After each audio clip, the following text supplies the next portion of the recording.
Hey everyone! In this entry, we'll be taking a look at Ursula, the evil sea witch from 1989's The Little Mermaid.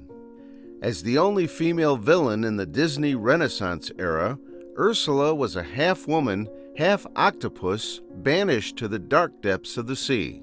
One would quickly notice that Ursula has a boisterous personality, exuding confidence as she expresses herself in a manner that invades personal space. And when she's not speaking in a deep, sultry voice with poisonous words that drip deception, she is laughing manically with a devious smile that exemplifies nothing but pure evil. Ursula's self-image is somewhat warped, given that she describes herself as starving and wasting away to nothing when she could still be considered plus-sized. However, she is very much at ease with her appearance, as she does not alter her exterior, although she has the power to. One could suggest that she is vain, as seen by how she admires herself in the mirror. Her background is not explored in detail, but from her own account, she used to live in the palace before being cast out, and boasts that her previous life was lavish and included fantastical feasts. Now living in the abyss of the ocean, Ursula seethes with resentment against her banisher, King Triton of Atlantica. The film does not reveal specific details of her banishment, but from the deleted scenes and the stage musical based off the movie, it's been suggested that Ursula was King Triton's envious sister, who attempted to use dark magic to overthrow her brother, who then exiled her. Since then, her desire has been that of revenge, and to complete that which she started. The kingdom of Atlantica is still her goal. Not unlike several other Disney villains, Ursula craves for power. And if her worldview wasn't tainted enough, it would also seem that Ursula might be disillusioned with the idea of love, possibly being burned with a previous relationship, as she scoffs at Ariel's idea of true love at the end.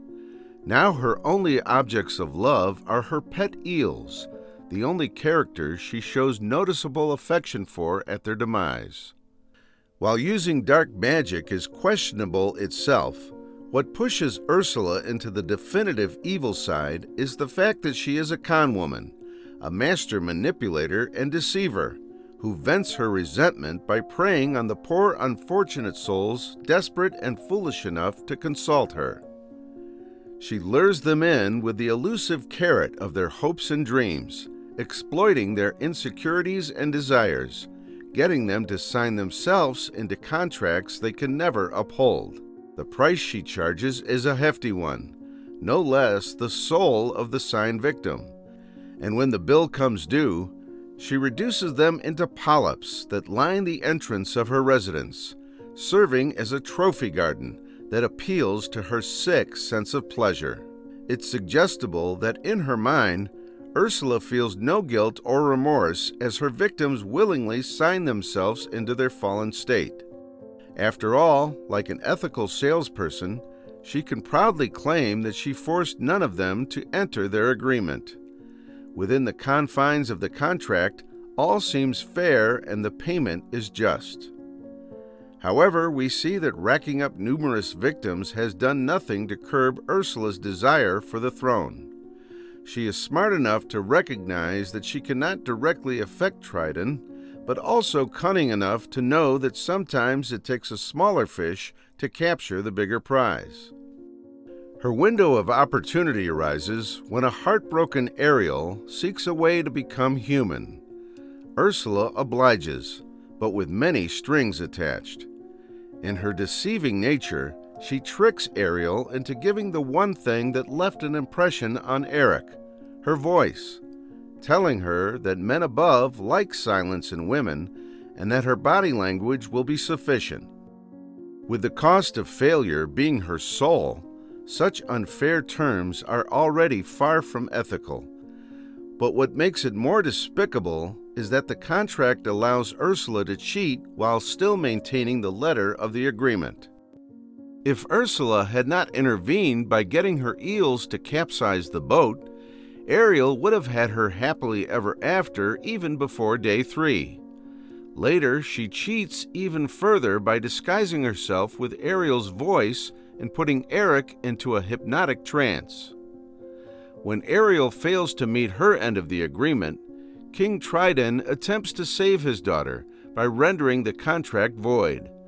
However, we see that the contract is held valid by some unseen force, a higher power, so to speak.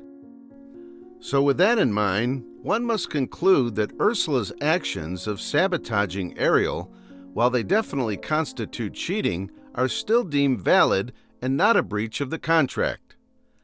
Perhaps in her craftiness, Ursula might have included some fine print to cover her actions, certain terms that Ariel was unaware of.